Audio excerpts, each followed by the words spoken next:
17 বছরের হাসি দিলাম। 12ই ফেব্রুয়ারি আপনি আপনার জীবনের প্রথম ভোট দিতে পারবেন। জীবনের প্রথম ভোট।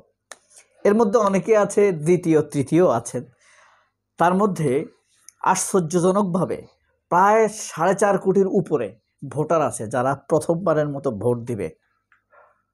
3 সেকেন্ড ভাবুন, ভোট দিতে কেমন লাগবে, কিভাবে দিবে, জীবনে তো দেন নাই। যাই হোক, 12ই ফেব্রুয়ারি হতে যাচ্ছে 13তম জাতীয় সংসদ নির্বাচন। ব্যাপারটা কেমন না?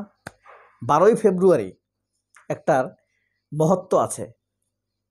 হযরত মুহাম্মদ সাল্লাল্লাহু আলাইহি ওয়াসাল্লামের নাম লিখতে 12টি অক্ষর, 1 ডজন। 12টিতে 1 ডজন না, 12র মধ্যে কিন্তু একটা ক্যারিশমা আছে। যাই হোক, আমরা আপাতত সেই ক্যারিশমায় যাচ্ছি না।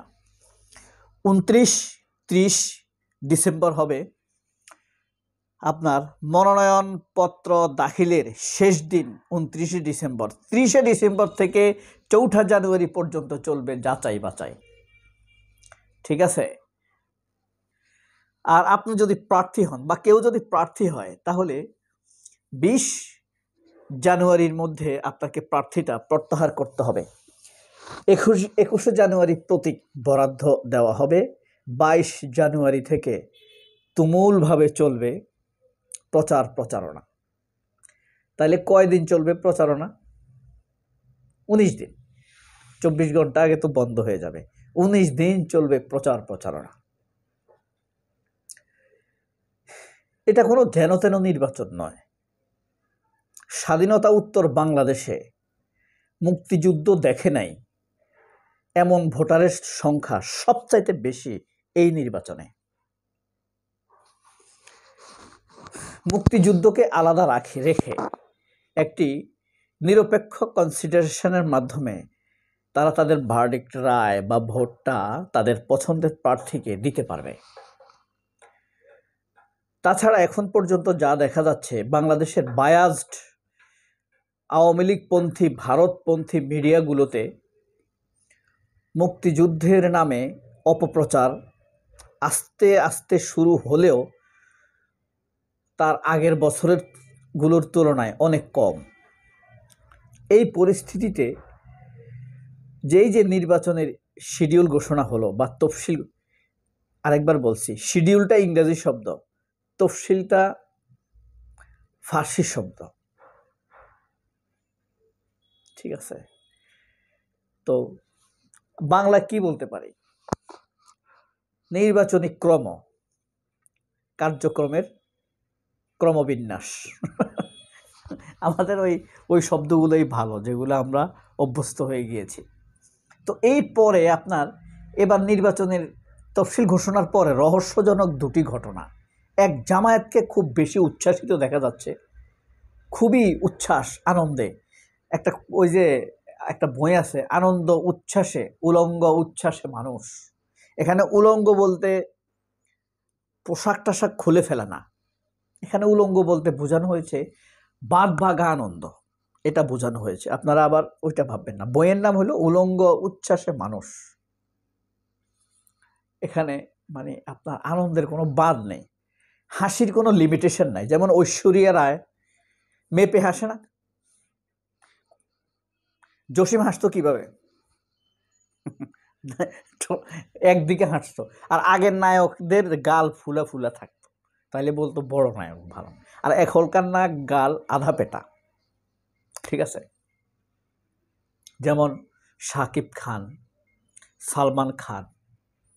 কিন্তু আপনি আরো ব্যাকে যদি যান, ধর্মেন্দ্র বা আমাদের দাদাদের যারা হিরো ছিল, দিলীপ কুমার, তাদের গাল দেখবেন ফুলা ফুলা।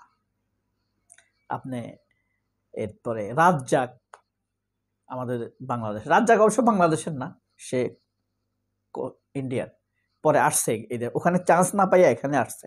এত দেশপ্রেমিক না, দেশের ভালোবাসা আসে নাই। এরপরে আছে আপনার আমাদের আরেকটা আছে জসিম।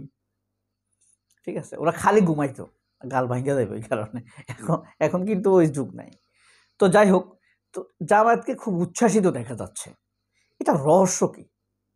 এটা রহস্যটা আরও গভীর হয় যে এই ইলেকশন কমিশনারকে নাম প্রস্তাব করেছে কে? বিএনপি, নাসিরউদ্দিন। বিএনপি নাম প্রস্তাব করছে। এখন বিএনপি অভিযোগ করছে যে এটা হলো জামায়াতে নিরপেক্ষ। বুঝেন, বিএনপির নির্বাচন কমিশনার নির্বাচন করবে, আর তারাই বলছে জামায়াতে নিরপেক্ষ। যে বিএনপি অবশ্য নিয়োগ প্রক্রিয়ায় সবসময় ফালতু। ফালতু মানে ফালতু, এদের কোনো নলেজ নাই। যত জ্ঞানী হোক, যত ডক্টরেট হোক, নিয়োগ প্রক্রিয়ায় এরা হইল হয় ফালতু, মানে বোকা, স্টুপিড। আপনি স্টুপিড বলাটা মানতেছেন না, তাহলে টাউট এবং দেশদ্রোহী এটা মাইনা নেন। কারণ কি? যেমন মইনিউকে নিয়োগ দিছে, আপনি যদি বলেন এটা একটা স্টুপিডিটি, বোকামি, তাহলে আর কি করা? আর যদি বলেন না বিএনপি বোকা না, তাহলে কি? তাহলে কেন দিল মইনিউর মতো লোককে, অযোগ্য, অদক্ষ, ভারতপন্থী, আওয়ামীপন্থী লোককে? তার মানে টাউট, বিএনপিও টাউট। আমার কথাটা সূক্ষ্মভাবে শুনেন। আবার ধরেন আপনি ফখরুদ্দিন আহমেদ কে গভর্নর বানাইছে কে? বিএনপি না? এটা একটা স্টুপিডিটি, স্টুপিড ডিসিশন। সে কোনোভাবেই বিএনপিকে ফেভার করে নাই, সে ভারত আওয়ামী লীগের কথা মতো চলছে। তার মানে ফখরুদ্দিনকে নিয়োগ দেওয়া একটা স্টুপিডিটি। আপনি বলবেন না স্টুপিড না, বোকা না, তাইলে কি বলবেন? টাউট।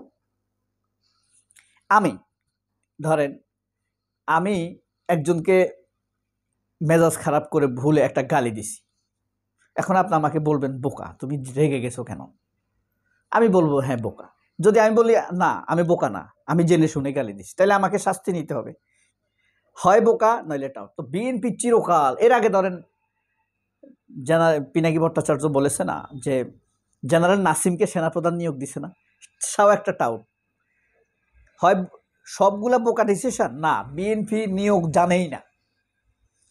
এরপরে মন্ত্রী পরিষদ সচিব বানাইছে কাকে? আকবর আলী খানকে। বিএনপির সাথে বিট্রে করেছে, তাও ভারতপন্থী। দেখেন বোকামিগুলো, বিএনপির নিয়োগগুলো সবই বাজে। এরপরে সেনাপ্রধান বানাইলো কারে? হাসান মাসুদ চৌধুরী, মনে আছে? একদম ভারতটা, কখনোই বিএনপির পক্ষে কোনো কাজ। এরপরে মাহবুবুর রহমান, খালেদা জিয়াকে উঠতে বসতে গালি দিত মাহবুবুর রহমান, সেনাপ্রধান। তাহলে বিএনপি সবগুলা নিয়োগই ফালতু, সব নিয়োগই ফালতু। এখন আপনি কি বলবেন? ফালতু না? তাহলে টাউট বলবেন? ইচ্ছাকৃত দেওয়া মানেই তো টাউট, তাই না? যাই হোক, আপনি কি বলবেন সেটা আপনার বিষয়, আপনি যদি বিএনপি করেন। কিন্তু আমার অ্যানালাইসিস কিন্তু সঠিক। সর্বশেষ বিএনপি টাউট বা বোকামিপূর্ণ ডিসিশন কি জানেন? মির্জা ফখরুল, মনে রাখবেন। মান্নান ভূঁইয়া যে কাজ করতে পারে নাই, কিসের মধ্যে কি বলে ফেললাম না? বিএনপির কিন্তু এমনি মন খারাপ আজকে খুব। আসছি কোত্থেকে? নিয়োগে টাউট তারা। তো মান্নান ভূঁইয়া যে কাজ পারে নাই, মির্জা ফখরুল সে কাজ শেষ করে ফেলেছে প্রায়। তারেক আসতে পারছে না, খালেদা জিয়া নিষ্ক্রিয়, তার চিকিৎসা সে ঠিকই নিজে করেছে, সুযোগ সুবিধা টাকা পয়সা সবই তাকে হাসিনা দিয়েছে। তার কিসের কমতি আছে? কোনো কিছুর কমতি নেই। ছেলে মেয়ে বাচ্চা বউ সব কিছু নিয়ে সে শান্তিতে আছে। তবুও তার শাস্তি এদেশের মাটিতে হবেই। এদেশের মানুষ আলো বাতাস তার শাস্তি দেখবে। এবং মির্জা ফখরুলের মৃত্যু এই দেশের মাটিতে নাও হতে পারে। তবে বিএনপির মন খারাপের কিছু নেই, নিজেদের ভুলে নিজেদেরাই ফাঁ দিয়েছে। যদি সঠিক পথে থাকতে পারে আগামীবার ক্ষমতায় আসবে। সবাই অনেক ভালো থাকবেন। আল্লাহ হাফেজ। আসসালামু আলাইকুম।